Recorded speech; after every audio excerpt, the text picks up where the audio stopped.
कर रही हो? मैं हूँ मैं। हाँ माँ, हाँ सब ठीक है, सब ठीक है। वो हमने एक बुरा सपना देख लिया था। हाँ आप सो जाओ अम्मा, सब ठीक है।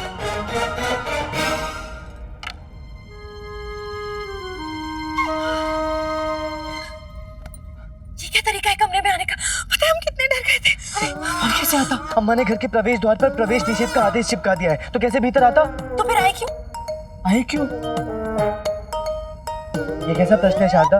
उधर महाराज ने दरबार से निकाल दिया, इधर अम्मा ने घर से निकाल दिया। अब तुम्हारे पास भी नहीं आऊंगा तो और कहाँ जाऊंगा? वैसे भी बाकी बातें अपनी जगह और हमारी पहली मिलन की रात्रि का मुहूर्त अपनी जगह।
रुक जाओ। अरे छोड़ो इसे। अरे मत मारो, ये चोर नहीं है।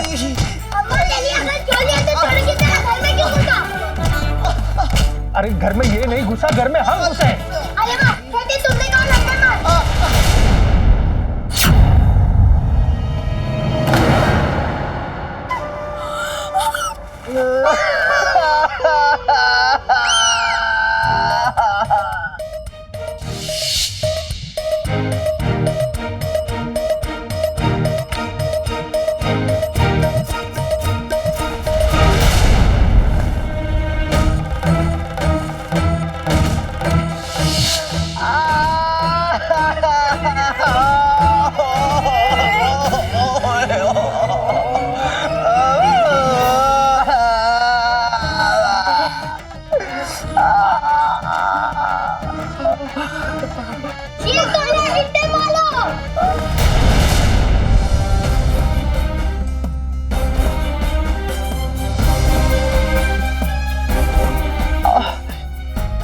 सुजी जी, आप यहाँ?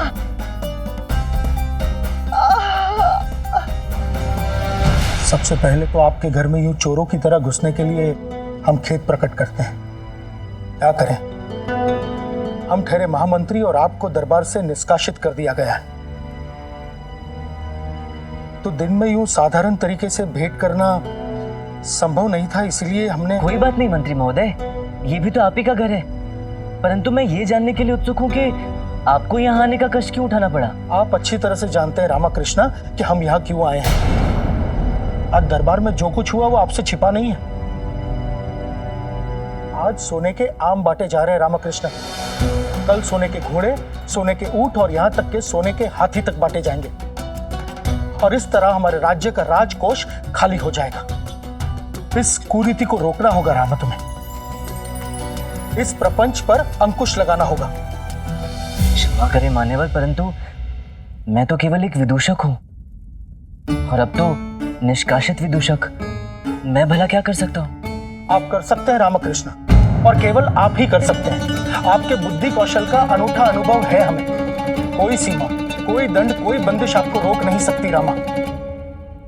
ये आप ही को करना है रामकृष्ण, महाराज के लिए, इस राज्य के लिए, सत्य की जीत के लिए। और हमें यह पूर्ण विश्वास है कि आप हमें निराश नहीं करेंगे।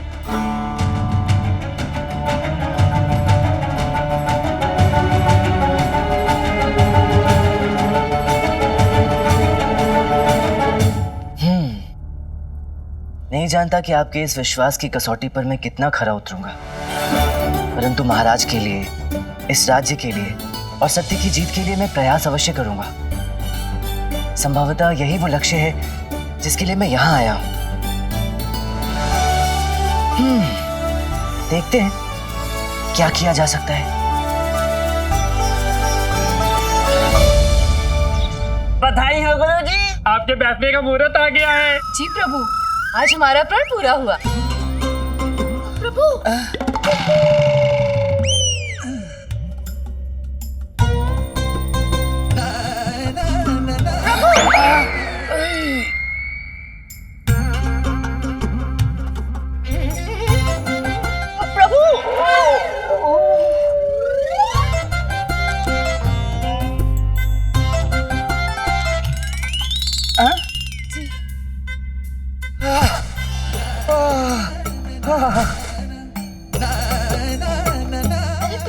हम तो बताना ही भूल गए, आपसे मिलने कोई रामकृष्ण आए हैं, बाहर ही खड़े हैं।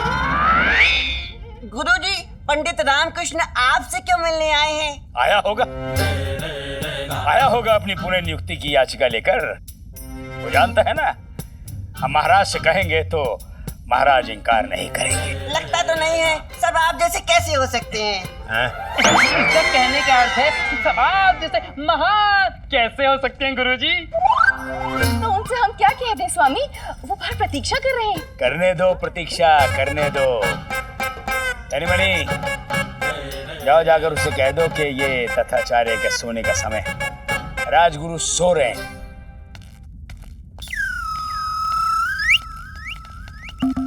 कहिए, क्या काम है? आपके गुरुजी से मिलना था बंधुवर।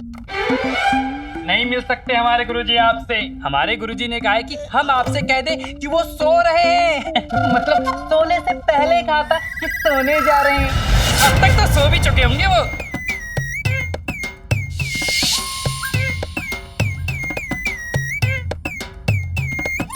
मुस्कुरा क्यों रहे हो? अरे नहीं नहीं, बड़ी निराशा हुई जानकर कि राजगुरु तथाचार्य से भेंट नहीं हो पाएगी। क्यों निराश होते हो तो मुस्कुराते हो? नहीं नहीं, असल में राजगुरु तथाचार्य को निमंत्रण देना था। कल मेरे स्वर्गीय पिताश्री की पुण्यतिथि है, तो पंडितों को भोजन कराना था। अब महान राजगुरु तथाचार्य से बड़ा पंडित और कौन हो सकता है। तो सोचा था कि यदि वो मेरे निवास स्थान आकर भोजन ग्रहण कर लेते तो बड़े सौभाग्य की बात होती मेरे लिए। गुरुजी अवश्य पधारते, पर क्या करें, सो रहे हैं। कोई बात नहीं बंधुवर, परंतु दुख तो इस बात का है कि ये सोचकर कि राजगुरु मेरे निवास स्थान आएंगे, मैंने उनके लिए न जाने कितने सारे स्वादिष्ट व्यंजन बनवा लिए थे। जैसे पायसम, शुद्ध देसी घी का बना गाजर का हलवा, पेसरट्टू, बैंगन का चटपटा भरता, पूरी भाजी, बूंदी मिठाई, काजू का बना पोथरो कुल्लू, बादाम वाली खीर, मधुगुला हलवा और भी न जाने क्या क्या स्वादिष्ट व्यंजन एकदम। परंतु लाभ क्या इन बातों का, राजगुरु तथाचार्य तो आएंगे ही नहीं। आएंगे, जाएंगे, नहीं जाएंगे, नहीं जाएंगे, गुरुजी नहीं जा पाएंगे। माथा पीटो फिर भी नहीं जा पाएंगे, सर फोड़ो अपना फिर भी नहीं जा पाएंगे। आवश्यक काम है गुरुजी को। अच्छा वो सब तो ठीक है, दुर्भाग्य मेरा, परंतु आप दोनों तो आ ही सकते हैं। गुरु ना सही, शिष्य ही सही। अभी चले? नहीं नहीं, अभी नहीं, कल पुण्यतिथि तो कल है ना। आ गए, सब लोग पहुंच गए, सब लोग पहुंच के बैठ गए। बस समझ गया। अब आज्ञा दीजिए बंधुवर, आज्ञा दीजिए। हमारी प्रतीक्षा करना आप।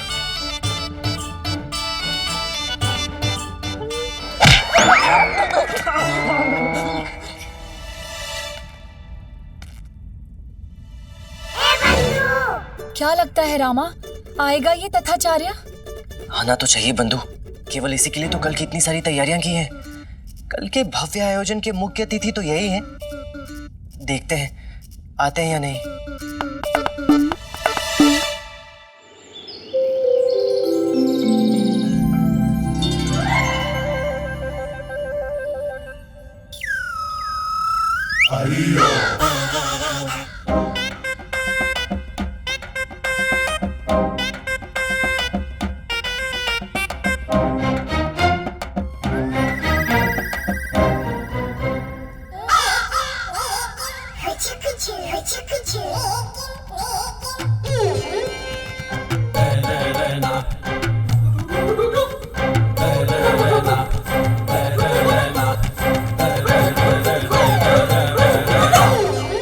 वाह मित्र वाह, आनंद आ गया। क्या तो स्वादिष्ट भोजन है यहाँ। और वो हमारा कपटी बुड्ढा, अरे भाग्य ही खराब है उसका। इस समय यहाँ पर आ गया होता तो हमारे साथ बैठकर इस स्वादिष्ट भोजन का आनंद ले रहा होता। अकड़ लोगों के साथ ऐसे ही होता है, अकड़ अकड़ में अकड़े रह जाते हैं और हाथ में कुछ नहीं लगता। हमारा बुड्ढा हमारे साथ होता तो मजे मार रहा होता। कोई भरोसा नहीं है उसका। क्या पता यहीं पे आ गया हो किसी को बिना बताए, और यहीं के आसपास चादर कंबल ओढ़े बैठा हो, या फिर जो पीछे पीछे रहे बैठे वही तो नहीं पूछ। अरे सुन बटे पुराने कम्मल, अरे कोई तो नहीं है हमारा कपड़ी गुरु। अरे जल्दी बेटा बात तो नहीं करना हमारी बेटा। अरे मना तो कर रहा है, हमारा बुढ़ऊ नहीं है, भुक्खड़ वाला। खाना खा। कुछ देखा रामा? देखा तो सही। तथाचार्य वो क्या कोने में कंबल ओढ़कर बैठे हैं। तुझे पता है? अरे जब आ गए थे तभी देख लिया था। तो अब रामा? अब क्या, बस भोजन समाप्ति की प्रतीक्षा है।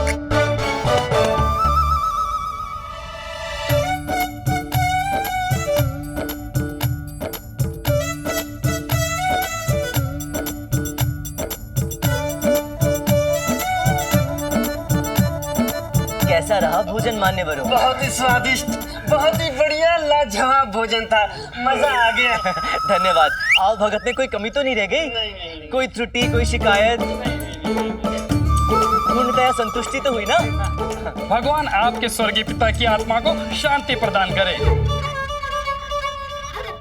अच्छा अब हम सब आपसे विदा लेते हैं। चलो भाई चलो, महल भी तो जाना है महाराज से मिलने। आप लोगों ने अपने अपने सोने के आम तो ले लिए हैं ना? महाराज आज एक एक सोने के आम के बदले एक एक दर्जन आम देने वाले हैं। चलो चलो जल्दी चलो। अरे अरे रुकिए रुकिए रुकिए रुकिए बंधुवर रुकिए। भोजन तो हो गया, परंतु मेरे पिताजी की पुण्यतिथि की सभी औपचारिकताएं अभी कहाँ पूर्ण हुई हैं? अभी तो कुछ और भी बाकी है खिलाना आप सभी को। नहीं नहीं बंधुवर नहीं, अब तो लेश मात्र भी जगह नहीं बची है पेट में। अरे अरे कोई बात नहीं बंधुवर, बात फिर भी बन जाएगी। जरा सा धैर्य रखकर मेरी बात तो सुनिए। आप सब मेरे स्वर्गीय पिताजी की पुण्यतिथि पर यहाँ पधारे, भोजन ग्रहण किया, उसके लिए हृदय से धन्यवाद। आप सब पंडित गणों को ये तो ज्ञात होगा ही कि किसी की भी पुण्यतिथि तब तक संपूर्ण नहीं हो जाती जब तक दिवंगत आत्मा की अंतिम इच्छा की पूर्ति ना कर दी जाए। मैंने यथासंभव अपने स्वर्गीय पिताजी की सभी अंतिम इच्छाओं को पूर्ण तो कर दिया है, परंतु अभी भी एक अंतिम इच्छा शेष रह गई है। तो यदि आप थोड़ी देर रुक जाएं, तो मैं वो इच्छा भी पूर्ण कर लूं, उसके बाद आप सभी प्रस्थान कर सकते हैं। अवश्य अवश्य, आप अपने पिता की इच्छा पूरी कीजिए, तब तक हम लोग यहीं रुकते हैं। क्यों? वैसे आपके स्वर्गीय पिताजी की क्या इच्छा थी जो आप पूरा करना चाहते हैं? अभी बताता हूँ। कह रहा है ये नालायक, अब कौन सी अंतिम इच्छा बाकी रह गई?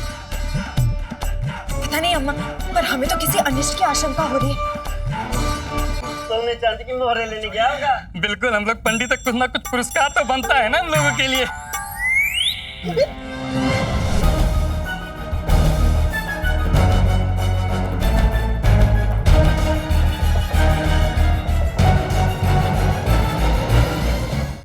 मेरे पिताजी की अंतिम इच्छा थी कि मैं उनकी पीठ पर 100 छड़ी मारूं।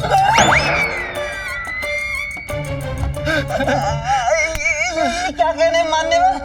नहीं मतलब क्या अर्थ है आपकी इस बात का? बड़ा ही सरल सा अर्थ है बंधुवर।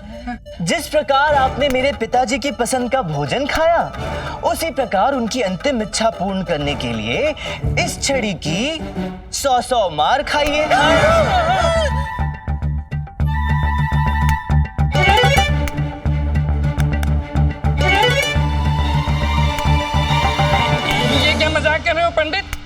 ये कोई बात हुई? ऐसा थोड़ी ना होता है। 100 छड़ी की मार कौन खाएगा भला? आप खाएंगे मान्यवर, और आप तो महान पंडित राजगुरु श्री तथाचार्य के प्रिय शिष्य हैं, तो शुरुआत आप ही से करते हैं। ये क्या हो रहा है? अब तो इस मूर्ख को फांसी होकर ही रहेगी। अरे कोई रोको इसे।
आज तूने अपनी सारी सीमाएं लांघ ली दुष्ट। हम जानते हैं जानबूझकर किया है तूने।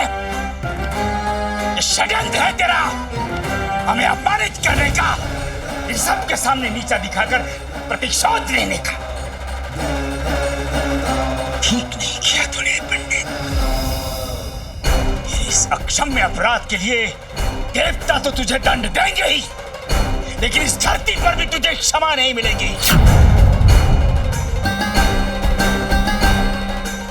तेरी इस नीच हरकत के लिए तुझे क्या दंड मिलना चाहिए, इसका निर्णय महाराज करेंगे। आज करेंगे, अभी करेंगे।